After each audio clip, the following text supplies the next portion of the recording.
Hello guys, welcome back to civil knowledge YouTube channel.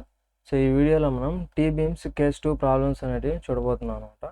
So first of all case 2 అంటే ఏంటంటే ఇక్కడ మనం last వీడియోలో చెప్పుకున్నట్టు సో ఎక్స్యూ ఎప్పుడైతే మనం ఎక్స్యూ కనుక్కుంటామో ఫస్ట్ రెక్టాంగులర్ బీమ్ లాగా అజ్యూమ్ చేసుకునేసి ఆ ఎక్స్యూ అనేది లెస్ దాన్ డిఎఫ్ వచ్చింది అంటే మనకి ఏంటది కేస్ 1 ప్రాబ్లం. కానీ ఇప్పుడు గ్రేటర్ దాన్ డిఎఫ్ వచ్చింది అనుకో, అప్పుడు మనం ఏం చేయాలి, అది కేస్ 2నా కేస్ 3నా అనేది మనం తెలుసుకోవాలి. రెండింటి కేస్ 2కి కేస్ 3కి రెండింటికి కూడా ఎక్స్యూ అనేది గ్రేటర్ దాన్ డిఎఫ్ఏ ఉంటుంది. అయితే అది కేస్ 2నా కేస్ 3 అని ఎలా కనుక్కోవాలి, మనం డిఎఫ్ బై డి రేషియో కనుక్కుంటే అది less than or is equal to 0.2 ఉందంటే అది అప్పుడు కేస్ 2 అని అర్థం. అలా కాకుండా డిఎఫ్ బై డి రేషియో కనుక్కున్నప్పుడు అది గ్రేటర్ దాన్ 0.2 ఉందంటే దట్ ఈస్ కేస్ 3 అనేసి అర్థం. సో ఇప్పుడు మనం ఇది కేస్ 2నా కేస్ 3నా అనేది మనం ఒకసారి చూద్దాం. కానీ మనకు తెలుసు, నేను ఆల్రెడీ పిక్ చేసుకుంది కేస్ 2 ప్రాబ్లం అనేసి, మీకు అది తెలుసు కాబట్టి. కానీ ఒకసారి చెక్ చేయాలి మనం ప్రాబ్లం చేసేటప్పుడు. ఎగ్జామ్లో ఇచ్చింది మీకు ఇది కేస్ 2నా కేస్ 3 అని తెలియదు. ఇప్పుడైతే నేను కేస్ 2 ప్రాబ్లంగా మీకు ఎగ్జాంపుల్ చెప్పినా కాబట్టి మీకు కేస్ 2 అని తెలుసు. ఓకేనా? సో ఫస్ట్ ఆఫ్ ఆల్ మనం చేయాల్సిన పని ఏమంటే డైమెన్షన్స్ వాళ్ళు ఇచ్చిన దాని ప్రకారం మనం ఏం చేయాలి, టీ బీమ్ యొక్క డయాగ్రామ్ అనేది డ్రా చేసుకోవాలి. సో ఇది వాళ్ళు ఇచ్చిన టీ బీమ్ డయాగ్రామ్ డ్రా చేస్తాను. So this is flange and this is web. Okay,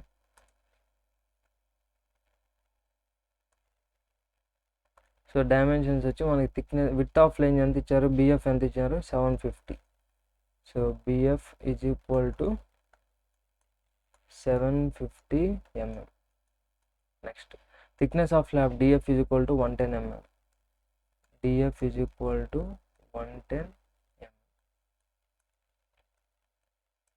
next effective depth 600 mm. Effective depth means so మనకి ఏరియా ఆఫ్ స్టీల్ ఎంత ఉంది ఇక్కడ, 2400 mm². అంటే ఏరియాలో ఇచ్చేసారు mm²లో, నెంబర్ ఆఫ్ బార్స్లో ఇవ్వలేదు. సో కాబట్టి నేను ఏం చేస్తాను ఇక్కడ అంటే ఈ విధంగా పెట్టేసుకుంటున్నాను అనమాట. ఇది స్టీల్గా, ఎందుకంటే నెంబర్ ఆఫ్ బార్స్ ఇవ్వలేదు కదా మనకి. So let it be steel area. Total దీన్ని స్టీల్ ఏరియా అనుకున్నాం. బికాస్ నెంబర్ ఆఫ్ బార్స్ లాగా ఇవ్వలేదు కాబట్టి మనం ఎన్ని నెంబర్ ఆఫ్ బార్స్ పెట్టాలో తెలియదు కాబట్టి సో జస్ట్ ఈ విధంగా షేప్ వేసి దీన్ని స్టీల్ అనుకో, ఇక్కడంతా స్టీల్ ఉందనుకున్నాం. ఆ ఏరియా ఆఫ్ స్టీల్ అంతా 2400. దిస్ ఇది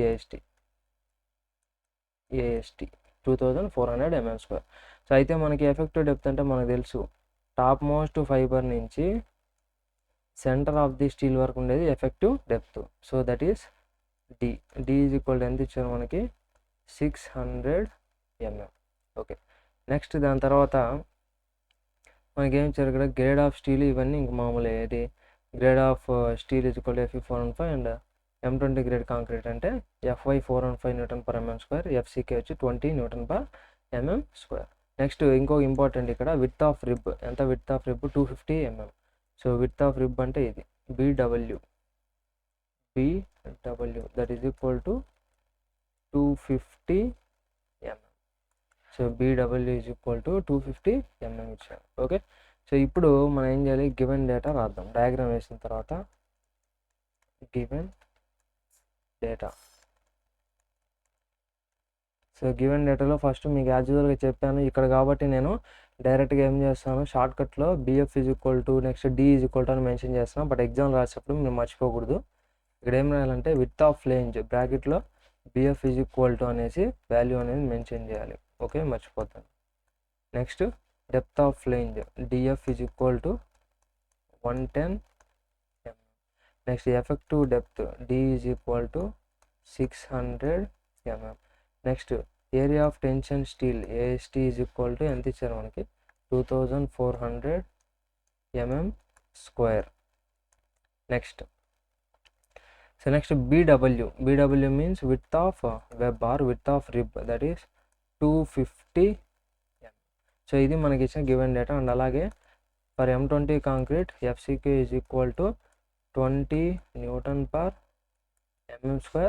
అండ్ అలాగే for Fe 415 steel yield strength FY is equal to 415 Nm/mm². Okay, so ఇది మనకి గివెన్ డేటా. ఇప్పుడు ఫస్ట్ చేయాల్సిన పని మనం మీకు ఆల్రెడీ లాస్ట్ క్లాస్లో చెప్పాం అనమాట. ఏంటి, డెప్త్ ఆఫ్ న్యూట్రల్ యాక్సిస్. అది కూడా ఏంటి, assume so neutral axis lies with in flange. ఎందుకంటే ఎక్స్యూ లెస్ దాన్ డిఎఫ్ అంటే మీనింగ్ ఏంటి మనకి, న్యూట్రల్ యాక్సిస్ అనేది ఫ్లేంజ్లో ఉందని. That is ఎక్స్యూ less than DF. అసలు ఎక్స్యూ లెస్ దాన్ డిఎఫ్ అని ఎందుకు అనుకోవాలి మనం ప్రతిసారి అంటే, మనం ఏం చేయాలి, ఎక్స్యూ కనుక్కోవాలి. ఎక్స్యూ కనుక్కోవాలంటే మనకి ఫార్ములా తెలియాలి. రెక్టాంగిల్కి అయితే మనకి ఫార్ములా తెలుసు, అంతే కదా. అదే మనకి టీబీఎంకి తెలియదు. కాబట్టి రెక్టాంగిల్కి తెలుసు కాబట్టి మనం ఏం చేయాలి, రెక్టాంగిల్గా అజ్యూమ్ చేసుకోవాలి టీబీఎంని. రెక్టాంగిల్గా అజ్యూమ్ చేసుకోవాలంటే కండిషన్ ఏమంటే, ఎక్స్యూ లెస్ దాన్ డిఎఫ్ ఉంటే అది రెక్టాంగిల్ బీమ్ అయిపోతుంది. టీబీఎం అయినప్పటికీ ఇక్కడ డెప్త్ ఆఫ్ న్యూట్రల్ యాక్సిస్ అంటే ఇది న్యూట్రల్ యాక్సిస్ అనుకో, ఇది దాని యొక్క డెప్త్ అనుకో ఎక్స్యూ. ఆ ఎక్స్యూ అనేది ఈ డిఎఫ్ ఏదైతే ఉందో దానికంటే లెస్ దాన్ వచ్చిందనుకో, తక్కువ వచ్చిందనుకో మనకు అనుకున్నప్పుడు, అప్పుడు అది ఏమవుతుంది మనకి కేస్ 1 అవుతుంది. అప్పుడు అది టీబీఎం అయినా సరే దాన్ని ఎలా అనలైజ్ చేస్తాం, దాని మొమెంట్ ఆఫ్ రెసిస్టెన్స్ ఫార్ములా ఏది యూస్ చేస్తాం అంటే రెక్టాంగిల్ బీమ్దే యూస్ చేస్తాం. ఓకే. సో కాబట్టి మనం అది కేస్ 1, కేస్ 2, కేస్ 3 అనేది కనుక్కోవాలి. సో కేస్ 1 అయితే రెక్టాంగిల్గానే చేస్తాం. కేస్ 2, కేస్ 3 అయితే జస్ట్ పెద్ద కష్టమేం కాదు, సింపుల్ ఒక ఫార్ములా చేంజ్ ఉంటుంది. ఆ ఫార్ములా కూడా మనకి ఎక్కడి నుంచి వస్తుంది అంటే కోడ్ బుక్లో వస్తుంది, నేను చూపిస్తాను ఇప్పుడు ప్రాబ్లం చేసేటప్పుడు. ఓకే. సో అయితే ఫస్ట్ ఎక్స్యూ కనుక్కోవాలి కాబట్టి ఎక్స్యూకి మనకి కేస్ 1కి అంటే రెక్టాంగిల్ బీమ్గా అయితే ఫార్ములా తెలుసు కాబట్టి ఫస్ట్ కేస్ 1 అనేసి అజ్యూమ్ చేసుకుంటాం. కేస్ 1 అంటే ఏమి, XU less than DF. So assume చేసుకుంటే అప్పుడు రెక్టాంగిల్గా అయిపోతుంది ఆ బీమ్. అప్పుడు మనకి therefore depth of neutral axis, ఎక్స్యూకి ఫార్ములా ఏముంటుంది రెక్టాంగులర్ బీమ్కి 0.87 FY AST divided by 0.36 FCK into D. So 0.87 into FY is 415 into AST 2400 divided by 0.36 into FCK 20 into B. B means width. So ఇక్కడ width అంటే ఏమి use చేయాలని చెప్పినాం మనం, neutral axis ఇప్పుడు ఎక్కడ ఉంది, ఎక్స్యూ లెస్ దాన్ డిఎఫ్ అంటే న్యూట్రల్ యాక్సిస్ ఫ్లేంజ్లో ఉంది కాబట్టి ఫ్లేంజ్ విడ్త్ తీసుకోవాలంటే బిఎఫ్. సో బిఎఫ్ ఎంత మనకి ఇచ్చింది 750 mm.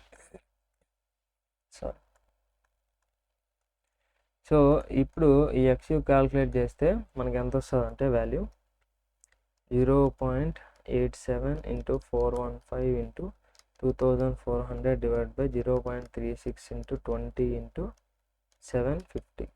సో మనకు వచ్చిన వాల్యూ ఎంత అని అంటే 160.46. 160.46. సో ఇది మనకు వచ్చిన ఎక్స్యూ. సో ఇక్కడ మనం కంపేర్ చేసినట్టయితే ఎక్స్యూ ఎంత వచ్చింది 160.46.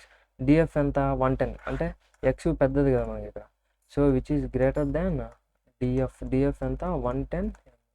సో 110 కంటే ఇది గ్రేటర్ దానే కదా ఎక్స్యూ అనేది. So our assumption is wrong, మనం అనుకున్నది రాంగ్ అనమాట. Hour assumption is wrong. It is case 2 case 3 మనం ఇక్కడ రాయలేము ఇప్పుడే. సో కాబట్టి అవర్ అజంప్షన్ ఈజ్ రాంగ్ అని రాసేసి ఇప్పుడు ఏం చేయాలి మనం ఇక్కడ, సో కనుక్కోవాలి. ఏం కనుక్కోవాలి, డిఎఫ్ బై డి రేషియో కనుక్కోవాలి. డిఎఫ్ అంటే depth of flange 110 mm divide by D effective depth. Effective depth ఎంత, డి మనకి ఇచ్చింది 600 mm. So 110 divide by 600 0.183. ఇప్పుడు చూడండి ఇది less than 0.2. So DF by D ratio అనేది 0.183 వచ్చింది, అది 0.2 కంటే తక్కువే కదా. సో కాబట్టి మనకేమవుతుంది, so now therefore it is, ఇప్పుడు రాయాలి మనం, it is case 2.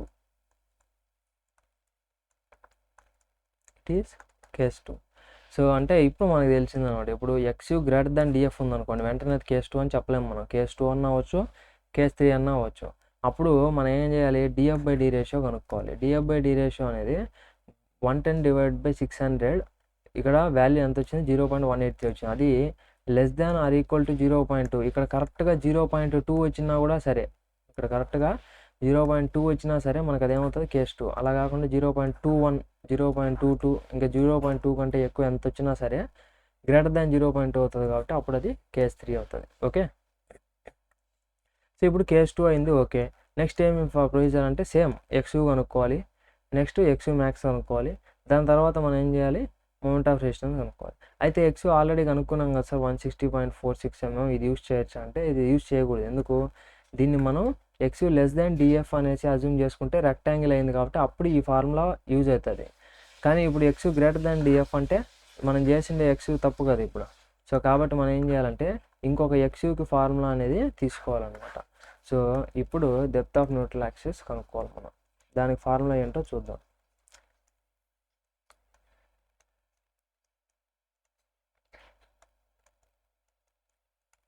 Depth of neutral axis. So మీకు అనాలిసిస్ ఆఫ్ సింగ్లీ రీఇన్ఫోర్స్డ్ బీమ్లో చేసినట్టు గుర్తున్నట్టయితే మనం depth of neutral axis X కనుక్కోవాలంటే ఫస్ట్ ఏం చేసాం మనం, ఈక్వేట్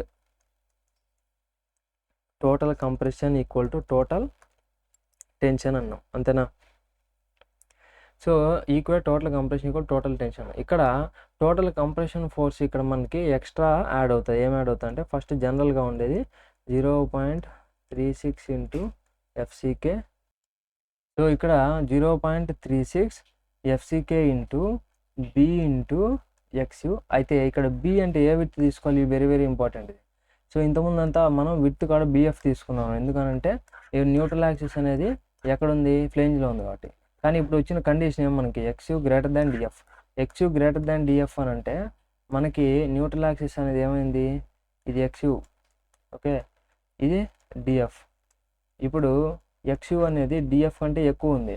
సో కాబట్టి ఫ్లేంజ్ దాటి వచ్చేసింది. ఇది న్యూట్రల్ యాక్సిస్ అనేది ఏమైంది, ఫ్లేంజ్ దాటి కిందికి వచ్చింది, ఓకేనా. అంటే ఇప్పుడు ఎక్కడుంది న్యూట్రల్ యాక్సిస్, వెబ్లో ఉంది, వెబ్ పోర్షన్లో ఉంది. అప్పుడు విత్ ఏది తీసుకోవాలి, వెబ్ విత్తే తీసుకోవాలంటే బీడబ్ల్యూ తీసుకోవాలి. అది గుర్తుపెట్టుకోవాలన్నమాట, బీడబ్ల్యూ, ఓకే. సో మనం ఇక్కడ రాయొచ్చు అనమాట. అది కూడా మనకి ఏం రాయొచ్చానంటే, సో ఇక్కడ అవర్ అజంప్షన్ ఈజ్ రాంగ్ అని రాసిన తర్వాత ఇక్కడ ఎక్స్ గ్రేటర్ దాన్ డిఎఫ్ కాబట్టి neutral axis lies in web. Neutral axis lies in web. ఎందుకనంటే మన neutral axis lies with in flange అనుకున్నాం, కానీ ఫ్లేంజ్ని దాటి మనకి ఏమైపోయింది, వెబ్లోకి వచ్చేసింది, ఓకే. ఈ పాయింట్ రాస్తే బాగుంటుంది. నెక్స్ట్, సో ఇప్పుడు ఇక్కడ మనకి ఇంతకుముందు రెక్టాంగిల్ అని అనుకున్నాం కాబట్టి టీబీమ్ని మనం ఏమనుకున్నాం, ఇట్లా టీబీమ్ ఉంటే దాన్ని ఈ టీ పోర్షన్ పైన ఫ్లేంజ్ పోర్షన్ తీసి దాన్ని ఏమనుకున్నాం, రెక్టాంగిల్ అనుకున్నాం కాబట్టి ఇది ఒకటే ఫార్ములా అనేది వస్తుంది, 0.36 ఎఫ్సికే ఇంటూ బిఎఫ్ ఇంటూ ఎక్స్యూ అనేసి ఒక ఫార్ములానే మనకి వస్తుంది అనమాట ఇంతకుముందు.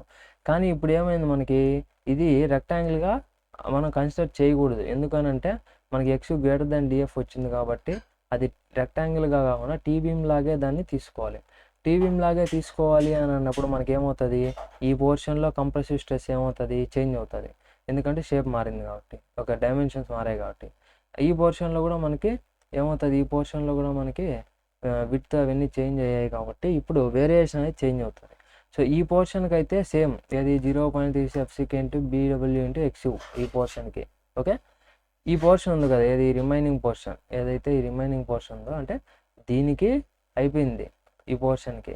నెక్స్ట్ మిగిలిన పోర్షన్ ఉంది కదా, ఏ పోర్షను, ఈ బిఎఫ్ దీంట్లో నుంచి బీడబ్ల్యూ తీసేస్తే, బిఎఫ్ మైనస్ బీడబ్ల్యూ తీసేస్తే ఆ మిగిలిన పోర్షన్ ఏదైతే ఉందో ఇక్కడ దీంట్లో దీని స్ట్రెస్ దీనికి యాడ్ చేయాలి.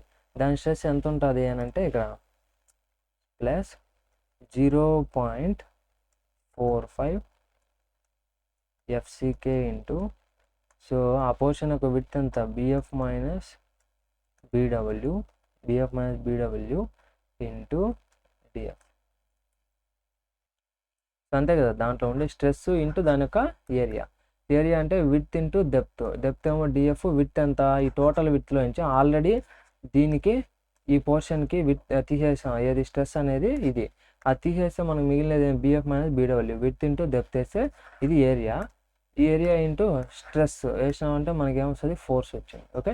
సో అది మనం ఇంకొక టర్మ్ ఎక్స్ట్రా అనేది వస్తుంది, ఓకే. ఇంకేం ప్రాబ్లం లేదు. కానీ ఈ ఫార్ములా మీరు కష్టపడి గుర్తుపెట్టుకొని అంత భయపడాల్సిన పని లేదు, ఎందుకంటే కోడ్ బుక్లో ఉంది, నేను ఇప్పుడు చూపిస్తాను ఆ ఫార్ములా, ఓకే. ఈక్వల్ టు ఇది టోటల్ కంప్రెషన్ స్ట్రెస్ అనమాట, మధ్యలో ఉండే రెక్టాంగిల్ పోర్షన్కి, నెక్స్ట్ దాని పక్క ఉండే టీబీమ్ యొక్క పోర్షన్కి, okay. Now total tension force same, ఎందుకంటే రీఇన్ఫోర్స్మెంట్ అనేది రెక్టాంగిల్ బీమ్లో అయినా సరే టీబీమ్లో అయినా సరే మనం ఎక్కడ పెడతాం, ఇక్కడ పెట్టేది టీబీమ్ స్టీల్, ఓకే. దానికి ఏముంటుందంటే 0.87 FY AST. సో కాబట్టి ఇప్పుడు ఫస్ట్ మనకు కావాల్సింది ఇక్కడ ఏం కనుక్కుంటున్నాం, depth of neutral axis, that is XU కనుక్కుంటున్నాం. XU కనుక్కోవాలంటే ఇది టర్మ్ ఈ పక్క పెట్టుకొని దీన్ని ఏం చేయాలి, ఆ పక్క పంపించాలి. చేస్తే ఏమవుతుంది, ప్లస్ ఉండేది ఏమవుతుంది, అవతల మైనస్ అవుతుంది. So 0.36 FCK into BW into XU is equal to 0.87, అవతల ఆల్రెడీ ఏముంది 0.87 FY AST ఉంది. ఈ ప్లస్ అనేది అవతల పోతే ఏమవుతుంది, minus 0.45 FCK into BF minus BW divided by, so మనకి కావాల్సింది ఇక్కడ ఏమో XU కదా, కాబట్టి ఇదంతా యువతలకు వచ్చి ఏమవుతుంది మనకి డివైడెడ్ బై అవుతుంది, అంతేనా. సో నేనేం చేస్తాను అంటే ఇదంతా ఎత్తుకోవచ్చు ఈ పక్క పెట్టేస్తాను, డివైడ్ బై అవుతుంది. ఓకే, అప్పుడు మనకి ఏమొస్తుంది, మనకు కావాల్సిన XU అనేది వస్తుంది. ఓకే, సో ఇప్పుడు సబ్స్టిట్యూట్ చేద్దాం values. 0.87 into FY means 415 into AST ఎంత ఇచ్చారు 2400 మైనస్ 0.45 ఇంటూ FCK ఎంత 20 ఇంటూ BF ఎంత ఇచ్చారు 750 మైనస్ BW ఎంత ఇచ్చారు మనకి, సారీ ఇక్కడ ఇంకోటి DF కూడా ఉంది దీంతో పాటు 0.45 FCK BF minus BW into DF, ఇది రాయాలని. సో BF మైనస్ BW ఎంత ఇచ్చారు మనకి 250నా, 250, ఇది వచ్చి 750, ఇది వచ్చి 250. So 750 minus 250 into DF, so DF ఎంత 110, DF ఎంత 110. ఓకే, డివైడెడ్ బై కింద ఏముంది మనకి 0.36 ఇంటూ FCK వచ్చి 20 ఇంటూ BW వచ్చేసి 250. ఓకే, సో ఇది క్యాలిక్యులేట్ చేస్తే మనకి ఎంత వస్తుంది అంటే 0.87 into 415 into 2400 minus 0.45 into 20 into 750 minus 250. So 750 minus 250 ఎంత వస్తుంది మనకి 500, అంతే కదా. 500 into 110 divide by 0.36 into 20 into 250. So దీనికి మనకి వాల్యూ ఎంత వస్తుంది అని అంటే 206.4. 206.4. ఓకే, సో ఇది మనకు వచ్చిన XU for case 2. Okay, next so ఇప్పుడు మనం ఏం చేయాలి అని అంటే XU మ్యాక్స్ కనుక్కోవాలి, maximum depth of neutral axis.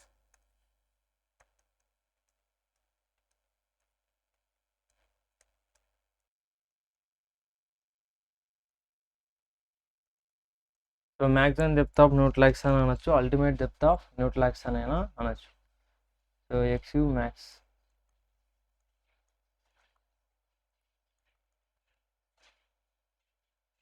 XU max మనకు తెలిసింది ఏంటంటే for Fe 415 steel, therefore XU max is equal to ఏంటి formula 0.48 into D. So 0.48 into D, D means effective depth. Effective depth ఎంత ఇచ్చారు మనకి 600 ఇచ్చారు. Okay, 600. So XU max is equal to 0.48 into 600, that is 288 mm. So అయితే మనకి ఇక్కడ XU max అనేది ఎక్కువ వచ్చింది కాబట్టి here XU is less than XU max, ఎందుకంటే XU 206, XU max 228, XU less than XU max కాబట్టి it is under reinforced section. So under reinforced section అప్పుడు మనం ఏం చేయొచ్చు, so moment of resistance, next step ఏమి మూమెంట్ ఆఫ్ రెసిస్టెన్స్, అంతే కదా. Moment of resistance, ultimate moment of resistance, that is MU. So MU calculate చేస్తాం. So ఇప్పుడు ఈ MUకి ఫార్ములా ఏంటి మనకి అంటే ఏదైనా యూజ్ చేయొచ్చు, స్టీల్ ఫార్ములా అయినా యూజ్ చేయొచ్చు, కాంక్రీట్ ఫార్ములా అయినా యూజ్ చేయొచ్చు. సో అయితే మనం ఇప్పుడు కాంక్రీట్ ఫార్ములాతోనే యూజ్ చేస్తాం. ఎందుకంటే సో అన్నిటికే అంటే ఇప్పుడు ఓవర్ రీఇన్ఫోర్స్డ్ అయినా కాంక్రీట్ ఫార్ములానే యూజ్ చేయాలి ఖచ్చితంగా. అండర్ రీఇన్ఫోర్స్డ్‌కి అయితే స్టీల్ అయినా యూజ్ చేయొచ్చు, కాంక్రీట్ అయినా యూజ్ చేయొచ్చు. సో కాబట్టి కాంక్రీటే పెట్టుకుంటే దీనికే పనికొస్తది. ఓవర్ రీఇన్ఫోర్స్డ్‌గా పనికొస్తది. కాకపోతే అండర్ రీఇన్ఫోర్స్డ్‌కి కాంక్రీట్ ఫార్ములాలో ఎక్స్‌యూ పెట్టాలి. ఓవర్ రీఇన్ఫోర్స్డ్ అయితే కాంక్రీట్ ఫార్ములాలో ఎక్స్ మ్యాక్స్ పెట్టాలి. ఎందుకంటే ఏది తక్కువ ఉంటే అది రెండిట్లో లిమిట్ చేస్తున్నాం కాబట్టి. ఓకే. నెక్స్ట్ సో ఈ ఫార్ములా ఏంటి అని అంటే మనకి ఇక్కడ ఒకసారి కోడ్ బుక్లో చూపిస్తాను చూడండి. మీకు కోడ్ బుక్లో ఉందని చెప్పాను కదా, IS 456-2000లో పేజ్ నెంబర్ 96లో ఉందన్నమాట. ఓకే, ఒకసారి చూడండి. సో ఇక్కడ చూడండి, ఇది పేజ్ నెంబర్ 96. సో ఈ పేజ్ నెంబర్ 96లో మనకి ఇక్కడ ఫ్లేంజ్డ్ సెక్షన్స్ అని ఉంది కదా. సో ఇది మనకి ఇక్కడ ఫార్ములా ఉంది చూడండి. MU = 0.36 XU max by D 1 - 0.42 XU max by D. అంటే ఇక్కడ ఏం లేదనమాట, మనకి మనం 0.36 FCK into B into XU రాస్తాం కదా, సేమ్ అదే ఫార్ములానే ఇది. కాకపోతే కొంచెం మాడిఫికేషన్ అనేది చేస్తున్నారు. Okay, XU max by D అనేది ఇక్కడ మనకి ఈ విధంగా సబ్స్టిట్యూట్ చేసి ఇచ్చున్నారు అంతే. మనకి దీనికేమి ఇబ్బంది పడాల్సిన పని అయితే లేదు. సో ఎక్స్ట్రాగా అంటే సింగిలీ రీఇన్ఫోర్స్డ్ రెక్టాంగిల్ మీకు ఏదైతే ఫార్ములా వస్తుందో అది వస్తుంది అనమాట. అదేంటిది మనకు తెలుసు, 0. So moment of resistance MU = సింగిలీ reinforced gain formula మీకు తెలుసు కదా, 0.36 FCK into B into XU. So అక్కడ B అంటే ఇక్కడ ఫ్లేంజ్లో లేదు, వెబ్లో ఉంది, న్యూట్రల్ యాక్సిస్ కాబట్టి వెబ్ పెట్టారు, అంటే BW into XU. Next D - 0.42 XU. ఇది అండర్ రీఇన్ఫోర్స్డ్ కాబట్టి XU పెట్టుకుంటాం. ఓవర్ రీఇన్ఫోర్స్డ్ అయితే XU మ్యాక్స్ పెట్టుకుంటాం. ఓకే, ప్లస్ దీంతో పాటు ఇప్పుడు ఎక్స్ట్రాగా మనకి ఏమొస్తుంది అని అంటే ఇది. సో ఇప్పుడు ఎక్స్ట్రాగా మనకి ఏమొస్తుంది ఇక్కడ అంటే అడిషనల్ ఫ్లేంజ్లో ఉండే విడ్త్కి అడిషనల్గా మనకి ఇక్కడ ఇదేమో దాని యొక్క ఫోర్సు ఇంటూ దాని యొక్క లీవర్ ఆర్మ్ D - DF/2 అనేది. సో అప్పుడు మనకి ఏమవుతుందంటే ఇది ఒక అడిషనల్ మూమెంట్ దేనివల్ల, ఫ్లేంజ్ వల్ల. ఓకే, సో అదేమది 0.45 FCK BF - BW into DF D - DF/2. So 0.45 FCK BF - BW into DF. Next D - DF/2. So ఇదేదో ఫార్ములా మనకి D - DF/2 అది లీవర్ ఆర్మ్. సో ఇదేమో ఫోర్స్, ఇదేమో lever arm distance. Force into distance చేస్తే moment వస్తుంది. ఇక్కడ ఇది force, ఇది lever arm distance. Force into distance చేస్తే మూమెంట్ వస్తుంది. ఓకే, సో ఇప్పుడు దీంట్లో మనం సబ్స్టిట్యూట్ చేస్తాం. 0.36 ఇంటూ FCK ఎంత 20 ఇంటూ BW ఎంత మనకి 250 ఇంటూ XU ఎంత వచ్చింది 206.4 ఇంటూ D ఎఫెక్టివ్ డెప్త్ 600 ఇచ్చారు minus 0.42 into XU means 206. So ఇక్కడికి ఫస్ట్ టర్మ్ అనేది అయిపోయింది. ప్లస్ నెక్స్ట్ సెకండ్ ఫ్లేంజ్ వల్ల వచ్చే moment of resistance, that is 0.45 into FCK means 20 into BF - BW, that is 750 - 250 into DF depth of flange 110 into D 600 minus DF అంటే 110/2.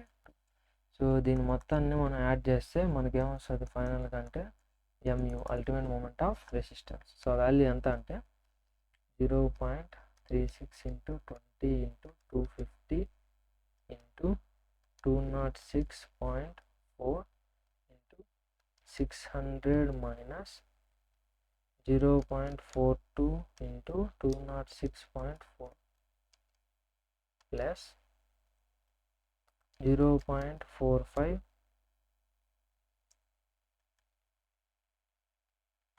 Into 20 into 750 minus 250. So ఎంత 500 into 110 into 600 minus 110/2 అంటే 55. So మనకి ఎంత వస్తుంది అంటే answer 460. So మొత్తం చూసుకుంటే 460,480,674.2 Newton into mm. ఇది మనకు వచ్చిన మూమెంట్ ఆఫ్ రెసిస్టెన్స్ అనమాట for this given TB. So దీన్ని మనం ఎలా రాయొచ్చు, కిలో న్యూటన్ మీటర్లో రాయొచ్చు. రాయాలంటే ఏం చేయాలంటే డివైడ్ బై 10⁶ చేయాలి. పాయింట్ని 6 డిగ్రీస్ బ్యాక్ తేవాలి. 10⁶ చేస్తే డివైడ్ బై మనకేమొస్తుంది, పాయింట్ అనేది 6 డిగ్రీస్ బ్యాక్ వస్తుంది. అంటే ఇక్కడ ఉండే పాయింట్ 1 2 3 4 5 6 ఇక్కడికి వస్తుంది. అంటే 460.48 కిలో న్యూటన్ మీటర్. ఓకే, ఇది మన final moment of resistance answer. Okay, so ఇది మనకి సెకండ్ కేసు ప్రాబ్లం సాల్వ్ చేసే ప్రొసీజర్ అనమాట. ఓకే, సో నెక్స్ట్ వీడియోలో మనం కేస్ 3 ప్రాబ్లం అనేది ఎలా సాల్వ్ చేయాలో చూద్దాం. సో ఇప్పుడైతే ఇంకొక ప్రాబ్లం హోంవర్క్గా నెక్స్ట్ క్లాస్లో స్టార్టింగ్లోనే హోంవర్క్ ప్రాబ్లం అనేది ఇస్తాను నేను కేస్ 2 పైన. సో అది చేసిన ఆ హోంవర్క్ ప్రాబ్లం అనేది మీరు సాల్వ్ చేయండి. దాని తర్వాత కేస్ 3 అనేది ఆ వీడియోలోనే ఎక్స్ప్లెయిన్ చేస్తాను నేనైతే. ఓకే, సో ఈ వీడియో వచ్చేసి మీకు యూస్ఫుల్ అనిపిస్తే మీ ఫ్రెండ్స్కి షేర్ చేయండి. సో లైక్ చేయడం మర్చిపోద్దండి. Thank you for watching.